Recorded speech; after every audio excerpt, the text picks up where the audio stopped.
আসসালামু আলাইকুম, আমন্ত্রণ জানাচ্ছি পল্লী বার্তা সংবাদে। জেলখানার প্রধান ফটক ভেঙে আসামি পলাতক। আব্দুর রাজ্জাক, কুমারখালী উপজেলা, কুষ্টিয়া।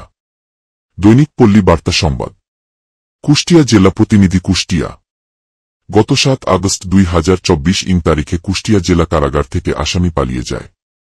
ঘটনা সূত্রে জানা যায়, গত 7 আগস্ট 2024 তারিখে জেলা কারাগারে কর্মরত পুলিশ প্রশাসন যারা ছিল তাদের মধ্য থেকে কয়েকজন দুপুরের খাবার খেতে গেলে এই সুযোগে কুষ্টিয়া জেলা কারাগারে সাজাপ্রাপ্ত আসামিরা একসাথে 3 থেকে 4 জন কুষ্টিয়া জেলা কারাগারের প্রধান গেটে এসে একবারে সবাই মিলে গেটটি কিছুটা ভেঙে ফেলে ভাঙ্গা জায়গা দিয়ে জেলখানা থেকে প্রায় 20 থেকে 25 জন আসামি পালিয়ে যায়।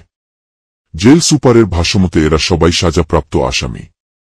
বাকি আসামিরা পালানোর চেষ্টা করলে উড়ো ফায়ার দিয়ে তাদেরকে নিয়ন্ত্রণ করা হয়। নিয়ন্ত্রণ করার সময় জেলখানায় কর্মরত কয়েকজন পুলিশ সদস্য মারাত্মকভাবে আহত হয়। পরবর্তীতে বাংলাদেশ সেনাবাহিনীকে সংবাদ দিলে সেনাবাহিনী এসে তাদেরকে নিয়ন্ত্রণ করে। এখন জেলখানার পরিবেশ শান্ত রয়েছে।